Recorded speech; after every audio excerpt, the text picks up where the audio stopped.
गेल्या 40 वर्षापासून माओवाद्यांच्या दंडकारण्यात कारवाया सुरू आहेत। दंडकारण्यामध्ये मध्य भारतातला जो भाग आहे त्यामध्ये गडचिरोली जिल्ह्यासह लगतचा बस्तर, छत्तीसगडचा जो भाग आहे तो तेलंगणा, आंध्र प्रदेश, ओरिसा हा संपूर्ण प्रदेश दंडकारण्य म्हणून ओळखला जातो। त्यामध्ये सगळ्यात जास्त म्हणजे बस्तरचा जो भाग आहे तो माओवाद्यांचा सर्वाधिक हिंसक कारवाया असलेला भाग आहे। 1980च्या दशकात तेलंगणातून माओवाद्यांनी गडचिरोली जिल्ह्याच्या सीमेत प्रवेश केला होता। सिरोंचा तालुक्यात माओवाद्यांच्या विरोधात पोलिसांनी पहिली कारवाई केली होती, ज्यामध्ये पेद्दीशंकर हा माओवादी मारला गेला होता आणि त्या ठिकाणी माओवाद्यांनी सगळ्यात अगोदर एका शिक्षकाचा हात कापला होता। तिथून माओवाद्यांच्या कारवाया सुरू झाल्या। माओवाद्यांचे सिरोंचा दलम होतं, अहिरी दलम झालं, नंतर वेगवेगळे दलम वाढत गेले।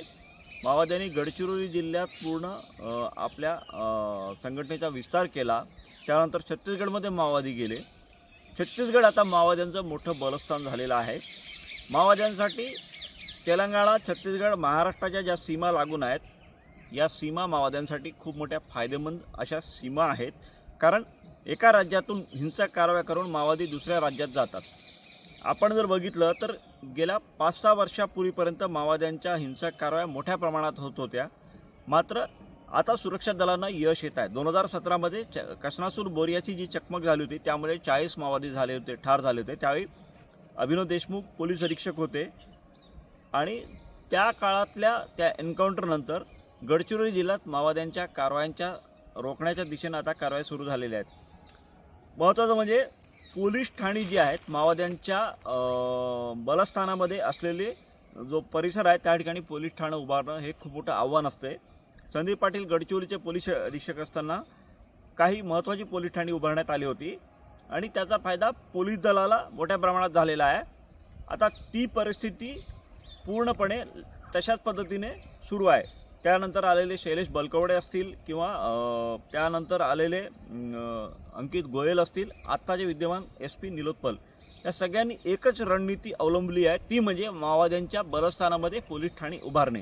गडचिरोली पोलिसांनी गेल्या वर्षभरात जी 3 महत्त्वाची पोलीस ठाणी उभारलेली आहेत त्यामध्ये गर्देवाडा आणि त्यासोबतच आता अलीकडेच उभारण्यात आलेलं एक पोलीस स्टेशन आहे एटापल्ली तालुक्यातलं पिपलीबुर्गी, आणि आणखी एक पोलीस स्टेशन आहे। ही 3 पोलीस ठाणे माओवाद्यांच्या बलस्थानामध्ये उभारण्यात आलेली आहेत। छत्तीसगडच्या सीमेला माओवाद्यांची जी राजधानी समजली जाते अबुझमाड, त्याला लागूनच ही पोलीस ठाणी आहेत। त्यामुळे माओवाद्यांच्या कारवाया रोखण्यामध्ये 3 पोलीस ठाणी खूप महत्त्वाची भूमिका बजावणार आहे।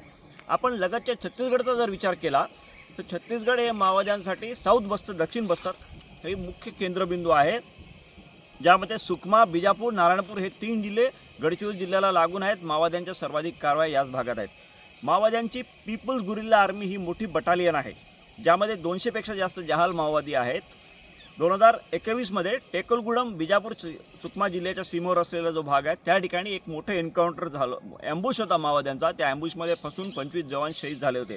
त्यानंतर केंद्रीय गृहमंत्रालयानं माओवाद्यांच्या दंडकारांतल्या कारवाया कशा रोखता येतील त्यावर लक्ष केंद्रित केलं होतं आणि त्या सूचनेनुसारच महाराष्ट्र असेल, छत्तीसगड असेल, ओरिसाचा परिसर असेल, तेलंगणा असेल, त्या ठिकाणी आता माओवाद्यांच्या विरोधात माओवाद्यांना घेरण्यासाठी एक संयुक्त रणनीती अवलंबवायला सुरुवात झालेली आहे।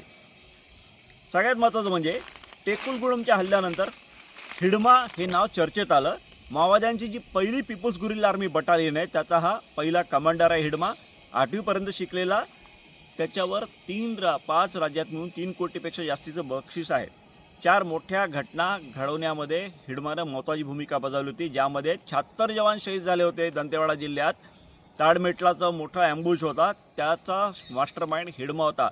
त्यानंतर टेकलगुडमची घटना असेल, बुरकापालची घटना असेल, काँग्रेसच्या नेत्यांना घेरून ठार मारण्यात आलं होतं। ती काँग्रेसची रॅली होती, त्यामध्ये 37 लोक ठार झाले होते। त्या घटनेचा मास्टर माइंड हिडमा होता। हिडमाचं वास्तव्य असलेला परिसर आहे पूर्वती पासून सुकमा, बिजापूर जिल्ह्याचा जो घनदाट जंगल परिसर आहे तो पूर्वती हिडमाचं मुख्य गाव आहे टेकलगुडम नंतर।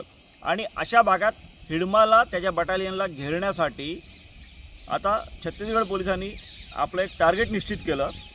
सुकमाचे पोलीस अधीक्षक म्हणून किरण चव्हाण यांनी गेल्या वर्षभरापूर्वी जबाबदारी सांभाळली। मूळचे कोल्हापूरचे असलेले आपले हे महाराष्ट्रीयन तरुण मराठी अधिकारी आहेत ज्यांनी त्या ठिकाणी अतिरिक्त अधीक्षक म्हणून काम करत असताना काही गोष्टी लक्षात घेतल्या आणि आता त्यांच्या नेतृत्वातच हिडमाला घेण्याची रणनीती आखण्यात आलेली आहे। गेल्या 3 महिन्यात 14 पोलीस ठाणे उघडण्यात आलेली आहे। हे कॅम्प आहेत ज्यामध्ये CRPF असेल, काही ठिकाणी छत्तीसगड स्थानिक पोलीस दल असेल, हे सगळ्यांचं आहे। पण यात अलीकडेच उभारण्यात आलेलं पूर्वतीचं पोलीस ठाणं हे खूप महत्त्वाची भूमिका आहे, कारण हे माओवाद्यांचं वार रूम होतं। पूर्वतीला जाण्यापूर्वी टेकलगुडमला पोलीस ठाणं उभारणं आवश्यक होतं। त्या ठिकाणी जेव्हा जानेवारी महिन्यात कारवाई सुरू झाली, माओवाद्यांनी हल्ला केला होता। SP किरण चव्हाण त्या ठिकाणी स्वतः उपस्थित होते।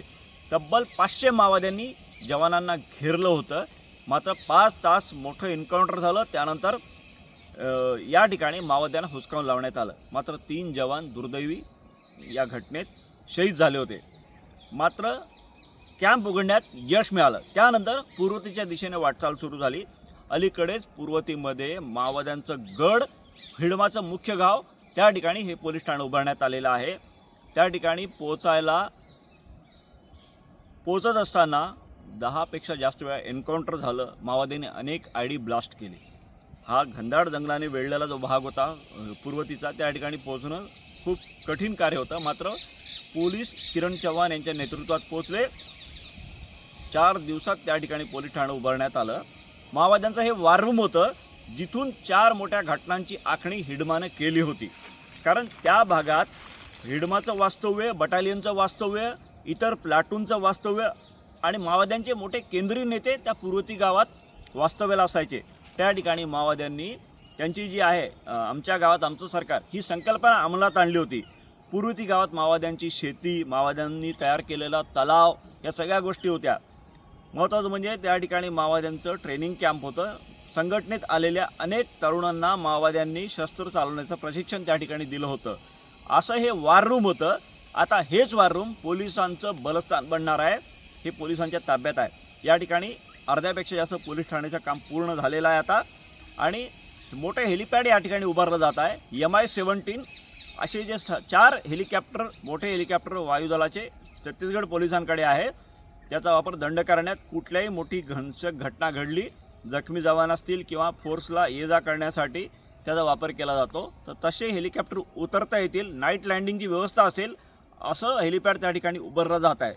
त्यामुळे येणाऱ्या काळात 1000 स्क्वेअर किलोमीटरचा जो परिसर माओवाद्यांच्या ताब्यात आहे साऊथ बस्तरमधला, तो आपल्या नियंत्रणाखाली आणण्यासाठी सुरक्षा दलांची आता तयारी सुरू आहे आणि त्या दृष्टीनं पूर्वती हे मुख्य केंद्रबिंदू राहणार आहे। एकूणच आता गडचिरोली पोलीस असतील, बस्तर पोलीस असतील, या सगळ्यांचं एकच लक्ष आहे, माओवाद्यांच्या संघटनेला पूर्णपणे नेस्तनाबूत करणं आणि त्या दृष्टीनं एक संयुक्तपणे प्रयत्न सुरू झालेले आहेत। गडचिरोली पोलीस बस्तर पोलिसांच्या संपर्कात आहेत आणि महत्त्वाचं म्हणजे महाराष्ट्रात सुद्धा आपण बघितलं तर महाराष्ट्र सरकारचं पाठबळ गडचिरोली पोलिसांना आहे। उपमुख्यमंत्री ज्यांच्याकडे गृह खातं आहे ते स्वतः गडचिरोलीचे पालकमंत्री आहेत आणि त्यांनी स्वतः वेळोवेळी गडचिरोली पोलिसांना जी ताकद आवश्यक आहे ती पुरवण्याचं कार्य केलेलं आहे। त्यासोबत मुख्यमंत्री एकनाथ शिंदे यांचंसुद्धा पूर्ण लक्ष गडचिरोली जिल्ह्याकडे आहे। म्हणजे प्रशासकीय व्यवस्थेत गडचिरोली पोलिसांना ज्या गोष्टी आवश्यक आहेत ते देत असताना विकासाच्या माध्यमातून सुद्धा गडचिरोलीकडे लक्ष देऊन दोन्ही पातळ्यांवर माओवाद कसं निपटून काढता येईल, माओवादाला संपवता येईल, या दृष्टीनं आता प्रयत्न सुरू झालेले आहेत। पोलीस महासंचालक रश्मी शुक्ला यांनी अलीकडेच दौरा केला होता। त्यामुळे वरिष्ठ पोलीस अधिकाऱ्यांचं सुद्धा गडचिरोलीकडे लक्ष आहे। येणाऱ्या काळात गडचिरोलीसह सुकमा परिसर असेल, छत्तीसगड असेल, या दंडकारण्यातून माओवादी संघटनेला नेस्तनाबूत करण्यासाठी आता संयुक्तपणे कारवाया यापुढे आपल्याला पाहायला मिळतील।